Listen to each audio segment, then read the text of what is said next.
Now the final topic in your Smith chart applications is the series parallel resonance circuit analysis using Z and Y Smith chart. I have an example of Z and Y Smith chart with us. The red curves are showing me the Z curve or the Z Smith chart, and the blue curves are showing me the Y or the Y Smith chart curves. So I have a combination of that is the ZY Smith chart in front of me. We will try to plot the frequency response of the series and parallel resonance circuit. Now, two such circuits are given, series circuit and a parallel resonance circuit. Whenever this problem is given to you, first what you should do, first find out the values of R, L, C as well as Z0 will be given to you. When this is given, first find out the resonance frequency of this series and parallel circuit. Okay, so that resonance frequency is given by that equation. So first find out what is resonance frequency. After that, let's talk about the series resonance circuit. What you need to do, you need to identify 5 frequency points including the resonance point which are uniformly spaced. For example, if my say F0 is a particular frequency point, then on either side of my F0 you select 4 additional frequency points. So F1, F2, F3 and F4, these are the 4 additional frequency points which are selected on either side of F0. So these are the additional resonance point which we have identified. Next step in that, calculate Zin for all those 5 frequency points. Calculate Zin, which is given by using that equation for series resonance circuit. Calculate Zin for all those 5 frequency points and just plot it. That's it about this experiment. Just plot that. So what will happen? I'll just do this exercise for a series resonance circuit. Okay. So I have identified the F0 value. Say at F0, naturally the impedance Zin will be lying on the Z axis, real axis of the Smith chart. Where it will reside? It will reside around this particular value. So around that normalized R value, that particular point will reside. So at resonance, say if my impedance is say 60 ohm, the point will reside around this particular point. Okay, so this is the point R circle. It will coincide because imaginary is 0 at the resonance. F1 and F2 are the frequency points are to be selected which are lower than the F0 value, and try to select the value which are further away from F0 so that a smoother curve can be generated. So say for example, if F0 is say 5 megahertz, then select F0 values of F1 and F2 lesser than 5 megahertz. So 2 megahertz and 1 megahertz can be F1 and F2, 10 megahertz and 15 megahertz can be F3 and F4. Okay, so then after that calculate the impedance Z1 to Z4 along with the impedance at the resonance at those 4 frequency points. What will happen? Below the resonance, naturally the capacitive part is dominant. Below the resonance, capacitive part is dominant. So you will get the impedance R minus Jx.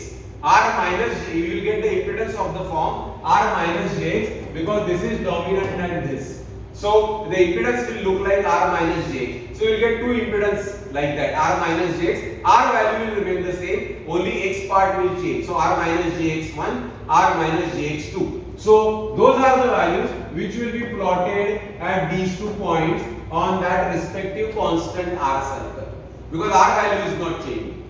After the resonance, what will happen? It is going to be inductive because j omega will be dominant. So it will be R plus Jx3, R plus Jx4. So you will have 2 more points which are residing over here. So this is the locus, or these are the points which you obtain for the series resonance circuit, and just draw the locus through it. So my locus will look like this. Just draw the line which is passing through all those 5 points. So this is the locus, or this I will say it's a frequency response of the series resonance circuit. Now let's go to the parallel case. Now obviously when we are talking about the parallel case, we are supposed to go to the Y Smith chart of this. Okay, so where resonance frequency remain the same, resonance frequency will remain the same. Which G circle now it will reside upon? It will reside upon this G circle, which is basically the earlier one only. Okay, the two R and the two G circle will coincide. So with G circle it will reside upon this circle only. Okay, the two will meet at the same tangential point because at the resonance they are the same. G is basically 1 by R. So it will be originating at the same point. The resonance point will overlap in series and parallel resonance circuit. Okay, because we are plotting Y in now. We have plotted Z in over there. So 2 points will overlap. And then similar to the previous case, calculate the values of Y at F1, F2, F3 and F4.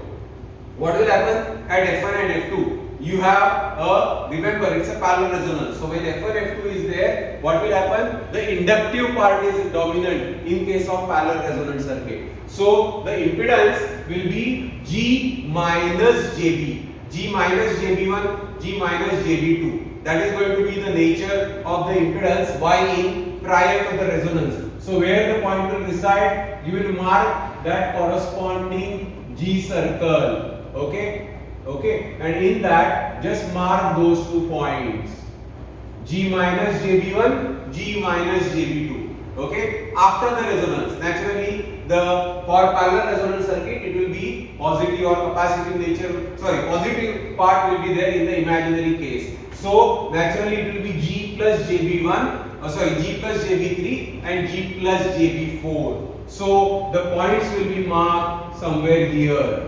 Okay, you can actually select the same frequency point. That is not a problem in series and parallel case.